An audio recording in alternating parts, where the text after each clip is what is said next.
And we welcome you to what is rapidly becoming our favorite time of the month, the time where we answer a few of your questions. Okay, Lindsay, here's what's up first. Rob Hack wants to know, I want to know more about the pitch data from Major League Baseball and how you access it. Is it from Baseball Savant and Rob Hack? We're going to send you a $25 gift card from Out West officials for that question. We just discussed this in a prior video, so I feel a little redundant, but you know what? It's an AMA, so we're answering it. Here's the prior video. Head on over to the Baseball Savant website. You can get the publicly available data there. Press search. You're going to go down to the search fields, and these are all optional. I like to select the game date. I know who the batter is. I know what the inning is, so I select those as well. And I want to narrow it down even more, so I'm going to say it was a called strike.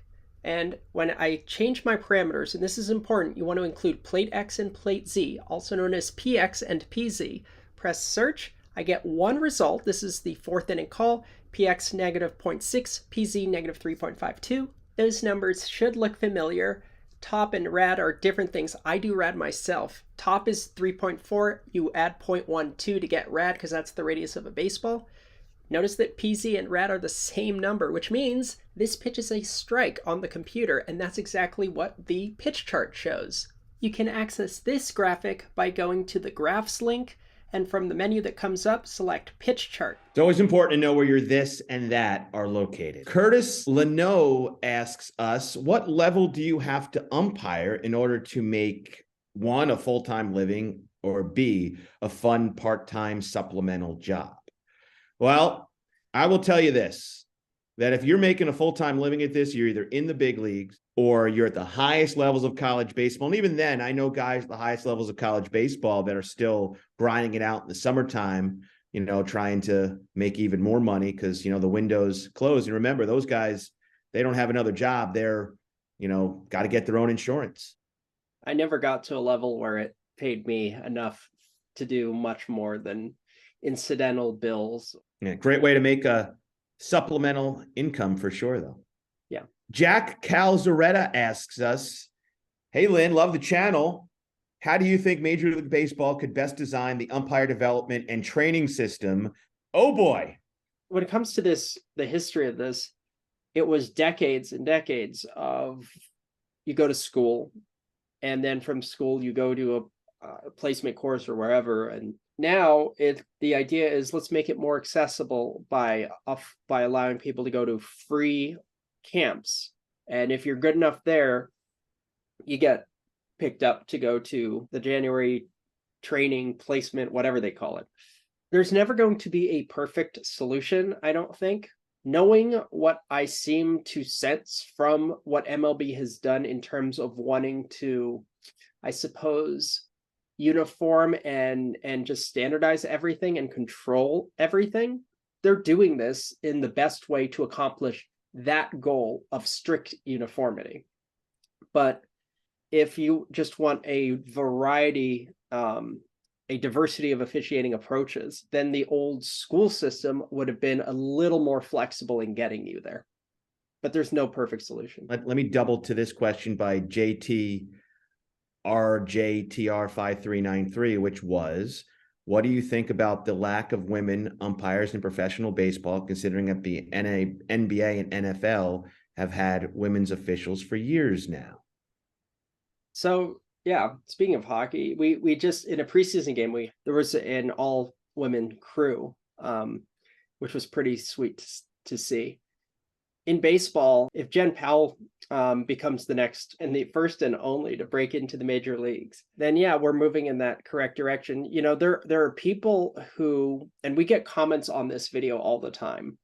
On this channel, I'm doing a narration. I'm doing my whatchamacallits, and a lot of comments are, why is a woman talking about a man's sport? What you should be talking about softball. You should actually be talking about a sport that you played. And I always want to, in the back of my mind, be a little smart aleck and be like, no, I played men's baseball. Sorry.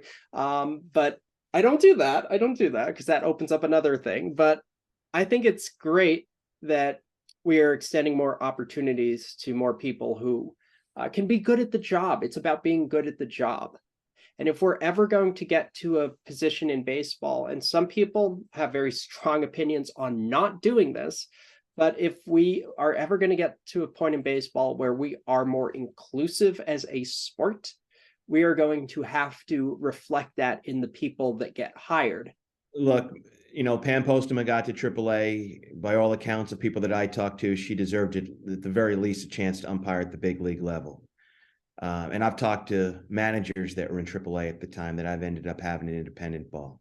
I think if baseball over the course of the last few decades had been a little more inclusive, had put a few more females that maybe they could have molded into the system that could have developed into big league umpires, we wouldn't be at this place in society where we're going, boy, is Jen Powell ready? Like, I don't know if Jen Powell is ready. I know there's a lot of people that have talked about it, but I think she deserves the opportunity. They've put her in a position where hopefully she can succeed.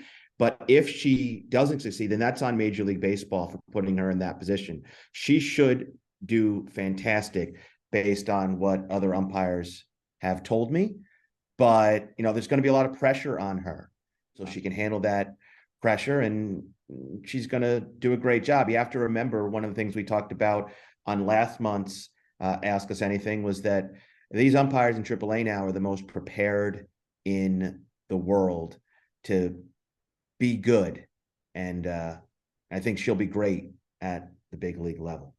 Speaking of other sports, as we did there in the last couple, D. Rallio asks us, I'd love to see similar officiating analysis for basketball, hockey, football, etc. I know you've dabbled in other sports, but do you know any similar channels that focus on different sports, or do you have any plans or aspirations to expand to cover other sports yourselves?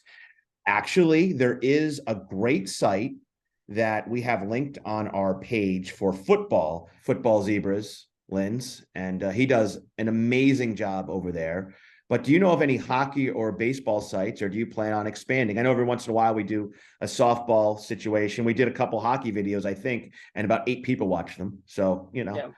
Look, it was such a high stick, by the way. But I don't say that because I don't like LA, but I mean, yeah, I do. But so yeah, I've definitely thought about it. It's just a time thing. But yes, if the interest is there, I would love to talk about some other sports. Obviously, I have a hockey gig, so I don't want to do the whole this where I eat thing going on. I don't want to necessarily screw things up that way. But yeah, I would love to objectively analyze some other things that are going on in the sports world. Basketball is what I do now. Ever since the concussion took me off the field, and I was like, I can't risk another one. And I switched to basketball. And I know that's a sport that I really know, because that's a sport that I am still an active on-court official for. And I would love to do basketball analysis and any other sports that you have. Football, as Timmy said, Ben does a great job at Football Zebras. I don't think that they have a YouTube channel. I don't think Scouting the Refs has a YouTube channel for hockey. I don't think that Philly Ref has a YouTube channel for basketball or anything like that. But yeah, I would love to expand if the interest is there from you. Last question on this month's edition, Lindsay. Mikester Mike asks you, do you think the ballpark organist is an endangered species? How dare you? What can be done to keep the pipes around? Oh, the pipes, they are calling, Lindsay. So the sports organ in general, this is the main draw is you get live music. And when it comes to gameplay, baseball has made it a little bit harder with the pitch clock. But nonetheless, what you have on live gameplay, and this for my purposes, this really works well in hockey, is you are able to adapt things on the fly so much faster than if you are trying to get a DJ recording going. And you are able to, you have a swell pedal on an organ, so you're able to bring yourself in and out if you want. You can just basically tailor the situation the way that you want to do it, and not be reliable on waiting for a certain bar in a song or trying to find the correct name of a song or something like that. You just think it and you play it, and you think, oh, this needs to go slower, faster, louder, softer, whatever it happens to be. Matt Kaminsky does a wonderful job in Atlanta, for instance, coming up with all of the clever at-bat songs for the visiting team. Josh Cantor does a great job in Boston, taking requests from the fans that he plays between innings at Fenway. You have organists throughout the country that are really, really good at what they do. Dean Roscoe in Milwaukee plays a bona fide theater organ there, which is insane. Lance Luce in hockey in Detroit plays a theater organ, as well as Krzysztof Srebikowski in Tampa Bay. And I could just go on and on about this. Are we an endangered species? Kind of. Are we tight-knit? Kind of as well. Yeah, we have a little group of ours that talk about these things. And the worry, of course, is that teams are going to try to go to a direction where they don't need us anymore.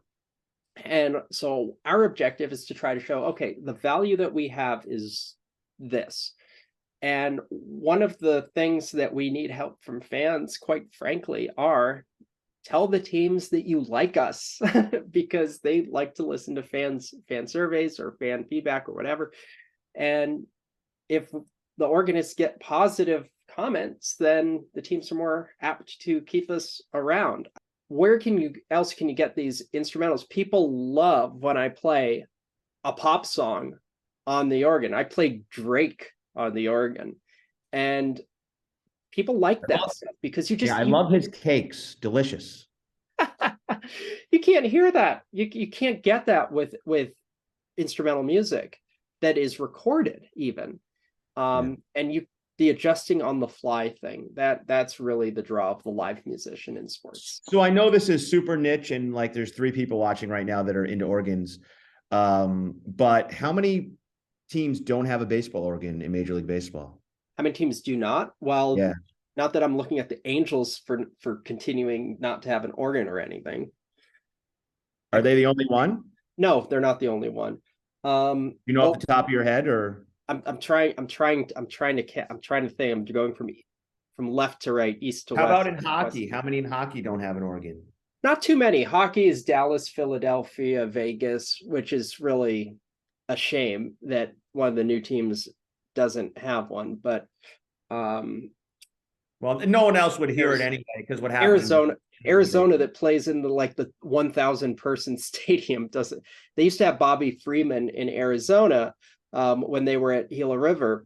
He plays for the Diamondbacks and has been with the D-backs since the very beginning. And I love when he plays stuff, because they usually let him play during replay reviews and ejections, which is our time to shine, as you know. So I love listening for what he's doing and then commenting on it. And he missed it. All right, they've kicked somebody out. I don't know who it is, but they're out. I think the Arizona Coyotes don't deserve an organist. They deserve an accordionist, I mean, that's more their speed. Weird Al? Well, that wraps up this edition of this month's Ask Us Anything. Until next month, for Lindsay, this is tmac. Always do what's right, not what's easy. Happy umpiring, everyone.